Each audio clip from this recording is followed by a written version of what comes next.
মানুহ এনেকুৱা আছে নিজৰ দোকান আছে বিজনেছ আছে যোনে যায় আহক বকচোন কি খাব কওকচোন কফি খাবলৈ নে চাহ খাব কল্ড ড্ৰিংক খাব নেকি দি দেই আকৌ যেতিয়া ঘৰত যাব একেবাৰে চকুকেইটা লাল কৰি হিংকেৰে মোক খাব নাপাওঁ বাঘ বলে এতিয়ালৈকে ভাল হোৱা নাই আজিব কথা তুমি বাহিৰত বিজনেছ চলোৱাৰ কাৰণে চকুৰ লগতে মিলি যা ঘৰত যাৱাৰ লগে লগে বিবিটোৰ ওপৰত চলিকেইটাৰ ওপৰত মাইৰে বাপেৰ ওপৰত বোলে ৰজা মইহে মই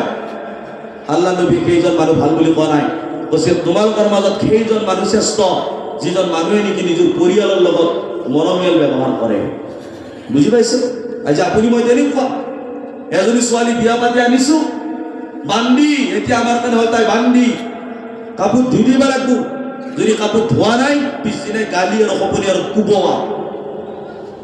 নিজৰ মাকক এৰিলে নিজৰ বাবা নিজৰ মায়ে নিজৰ গাঁও নিজৰ চহৰ নিজৰ ৰিষ্টেদাৰ নিজৰ আলহী অতিথি নিজৰ ভাই ভনী সকলোকে এৰি কেনে সেই জাগা এৰি কেনে ডিষ্ট্ৰিক্ট এৰি ষ্টেট এৰি কেনে আপোনাৰ তাত এজন মানুহ কেৱল এটা শব্দ শুনি কেনে বিয়া হৈছে কেৱল এটা শব্দ সেই শব্দটো কি কবুল কৰিল আপুনি মই যেতিয়া বিয়া পাতিছিলোঁ এটা শব্দ কওঁ নে অমুক নামৰ ছোৱালীজনীক মই মোৰ নিকাহত কবুল কৰিলোঁ এই কবুল শব্দটো শুনি কেনে আপোনাৰ তাত বিয়া হৈ আছে আপোনাৰ বান্ধি কৰিবৰ কাৰণে অহা নাই মই মোৰ মা ভনীসকলক কওঁ মোৰ মা ভনীসকল আপুনি বান্ধি নহয় আপুনি ৰাণী হয় ৰাণী হয় আপুনি ৰাণী হয় আপুনি বান্ধি কৰিব অহা নাই আজিৰ মহিলা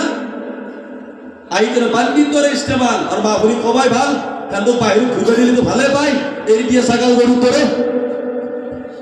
কবাই ভাল আচলতে তোৰো আদাত আছে সিহঁতে ভাবছি কি আজি দিছিল গুৰুকেইটা মই আপোনাৰ এক জেগাত পাৰা নহয় মই চবুকে মানুহ মই মানুহে তেনে তন্দুক মৰমত বিয়া পাতি আনছিল কিন্তু সেই এতিয়া ছাগাল গৰুৰ দৰে তন্দুৰ ঘূৰা স্বভাৱটো যাৱা নাছিল না জানুৱাৰীত পিকনিক খাৱা স্কুলৰ পৰা পিকনিক খাব যাবা আৰু সেই চহনগৰ মাৰা মাইৰে বাপেক মিছা কথা কয় আম্মা মই আজি মোৰ বান্ধৱীৰ তাপা মই বান্ধৱীৰ তাত নহয় আসাল বন্ধুক লগ ধরবে গেছি হাজর পোয়া মক্কা আসাল বন্ধুক লগ এই ঘুরা স্বভাব তো আছে না সেইকাৰণে এতে ঘৰত ভাল নালাগে গিৰেটা কছি হেৰি 30,000 টকা এটা লাগছিল বন্ধনত ন পারবি না ও পারি বাইদেউ যদি কই দিও দিকি বাইদেউ এটা বাইদেউ ফোন করছে ও স্যার আসি স্যার আপু কি বাইক বসেরা স্যার ফুলি যায় তাক যেটা স্যার বলি মতো বন্ধন স্যার গিতে দি আছে তাক যেটা স্যার বলি মতো কি ফুলি যায় 30 বছরে 30 যেটা তাক স্যার বলি মাতু কি ফুলি যায় আল্লাহ নবী সাল্লাল্লাহু আলাইহি ওয়াসাল্লামের হাদিস সহিহ বুখারী শরীফ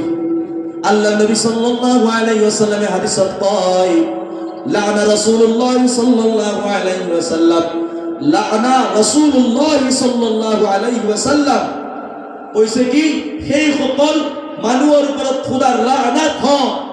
যিসকল মানুহে নেকি আকিলা ৰিবা ওয়া মুকিলাহু ওয়া কাতিবাহু ওয়া শাহিদাইহি সেই চাৰিজন মানুহৰ ওপৰত খোদাৰ লানত এক নম্বৰ হল আকিলাৰ ৰিবা যে সুদ খায় এক নম্বৰ যে সুদ খায় এটা আমাৰ গৰীব মানুহগিলা কয় হুজুৰ আমি সুদ নাখাওঁ আমি দেও হে এনেকে কয় আমি সুদ নাখাওঁ আমি দেও হে এটা হাদিসে কি কৈছে শুনক আকিলা রিবা সেই সকল মানুহৰ ওপৰত খোদাৰ লানত জাহান্নামত যাব লাগিব সেই সকল মানুহ যি সকল মানুহে সুদ খায় ওয়া মুকিলাহু যিয়ে সুদ দিয়ে আহিলে এবাৰ দিয়া এইবাৰ আকলা দিয়া নহব আকৌ আছে ওয়া কাতিবাহু যিয়ে সুদ লেখে বন্ধন স্যার ব্যাংকুর ম্যানেজার তার উপর তো খোদার কহার তিনজন হল এক নম্বর খাওয়া দুই নম্বর দিয়ে তিন নম্বর লেখা চারি নম্বর তো হল শাহিদাইহি নমিনি ভাল লাগছে না এই নমিনির উপর তো খোদার কহার এই খাকি থাকা আল্লাহ নবী লানা রাসূলুল্লাহ সাল্লাল্লাহু আলাইহি ওয়াসাল্লাম আকিলা রিবা ওয়া মুকিলাহু কাতিবাহু ওয়া শাহিদাইহি চাৰিজন মানুহৰ ওপৰত কিটা মা ভনী সকল কও যদি মাইৰেৰ ঘৰৰ পৰা বান্ধি কৰি খাবা ইচ্ছা আছে তেনেহলে বন্ধন মিটিঙত যা আত্মা সহাগত যা সঞ্চৰ মিটিঙত যা বেশৰম অৰত পৰে এৰ মতা তাৰ মতাৰ লগত কথা পাতি তাত্তিৰিৰ লগত বেলেগৰ সমালোচনা কৰি আলোচনা কৰি খাহৰেৰ বদনাম কৰি গিৰেৰৰ বদনাম কৰি পেলাই বেলেগৰ ঘৰত মেল মিটিং মাৰি থাক। আৰু যদি তুমি ৰাণী কৰি খাবা ইচ্ছা আছে, আজিৰ পৰা বন্ধন মিটিং, খঞ্চৰ মিটিং, গোটৰ মিটিং বাদ দি, তুমি পুৰুষ নহয়, তুমি মহিলা, তোমাক আল্লাহ ঘৰৰ কাৰণে বনাইছে, তোমাক বাহিৰৰ কাৰণে আল্লাহ বনোৱা নাই। তুমি কামাই কৰিব কিয় যাই আছা? তুমি মিটিং কৰিব কিয় যাই আছা? তোমাৰ কৰ্তব্য সেইটো নেকি? তোমাক সেইকাৰণে আল্লাহ বনাইছে নেকি? আল্লাহ কোৰআন শৰীফেৰ ভিতৰত 22 নম্বৰ পাৰা 2 নম্বৰ পৃষ্ঠা, 22 নম্বৰ পাৰা 1 নম্বৰ পৃষ্ঠা, লাইন নম্বৰ 6 আল্লাহ তাআলাই কয়, ওয়াকারনা ফি বুয়ুতিকুন্না ওয়ালা তাবাররাজনা তাবাররুজাল জাহিলিয়াতিল উলা। আল্লাহ কইছে, মুস্তাফা মৌলানাই নতুনকে পড়া নাই, আল্লাহর কোরআন পড়িছো, নিজে বনে পড়া নাই। আল্লাহ কৈছে অকৰনা ফি বুয়ুতিকুন্না, এই মোৰ বান্দি সকল, তোমালোকে ঘৰত থাকা, ঘৰত থাকা। আল্লাহ কৈছে তোমালোকে ঘৰত থাকা, কোনো জৰুৰতৰ কাৰণে তুমি বাহিৰত যোৱা। তোমাৰ বেমাৰ হৈছে, মেডিকেলত যাব লাগে, কোনো কথা নাই, তুমি যোৱা, কিন্তু কেনেকৈ যাবা? যেনেকুৱাকে ঘৰৰ ভিতৰত মহিলা এজনী, মানুহ এজন থাকিলে কোনো বাহিৰৰ পৰা দেখা নাপায়, তেনেকুৱা ঢিলা ঢালা কাপোৰ পিন্ধি কেনে তুমি বাহিৰত যাবা, বাহিৰৰ পৰা আহিবা। আব্বা আম্মাৰ কাৰণে মনত পৰিছে, মা বাবাৰ ঘৰত যোৱা, ভাই ভনীৰ কাৰণে মনত পৰিছে যোৱা, জাগা চাবা ইচ্ছা গেছি, পিকনিক বুলি নহয়, নিজৰ পৰিয়ালটোৰ লগত মুছাল্লা লৈ কেনে আল্লাহৰ হুকুম অমান্য নকৰি কেনে তুমি যোৱা, কোনো কথা নাই, যা, কিন্তু পৰ্দাত যাবা, পৰ্দাত আহিবা। আল্লাহ সেই আয়াতে কয় জাহিলিয়াতিল উলা, জাহিল ঔৰতেৰ দৰে, বেশৰম ঔৰতেৰ দৰে, শৰম নাহা তিৰিয়া পিতৰে তুমি বাহিৰত নুঘুৰিবা, মেকআপ কৰি কেনে চেকআপত যাওয়ার দরে তুমি না যাবা। মনত রাখিবা, যাবা দিছি আল্লাহ তো যা, কিন্তু কেনেকে যাবি? পর্দাত যাবি, পর্দাত আহিবি, মাথাত কাপড় নাই, দেহাত কাপড় নাই, হাত খাতা কাপড় আধা হিস্সা ওলে যায়, হ্যাঁ, উপরত নক্তা, তলত খালি, উপরত নক্তা বুঝি বেশি, খোঁটাটো দীঘলকে ল'ব, লৈ পেলাই আগচাইডে খালি, তলত দেখি খালি, খাতা কাপড়, টাইট কাপড় পিন্ধি গেলে যিসকল মহিলাই যায়, আল্লাহ তাগিদ কৰি কেনে ঘোষণা কৰিছে কোৰআন শৰীফত, জাহিলিয়াতিল উলা, জাহিল ঔৰতৰ দৰে তোমালোকে বাহিৰত নাযাবা, যদি যোৱা। আল্লাহ নবীয়ে কয় সেই সকল মহিলা জান্নাতত যোৱাটো বহুত দূৰৰ কথা। মোৰ ভাষাত কবা গেলে মাৰ গুলি ঢেকে জুলি, তাই জান্নাতত যোৱাটো দূৰৰ কথা, জান্নাতৰ খুশবু নাপাব যি মহিলা বা যি ছোৱালী নেকি টাইট কাপোৰ পিন্ধি, খাতা কাপোৰ পিন্ধি, মাথাত কাপোৰ নলাই কেনে,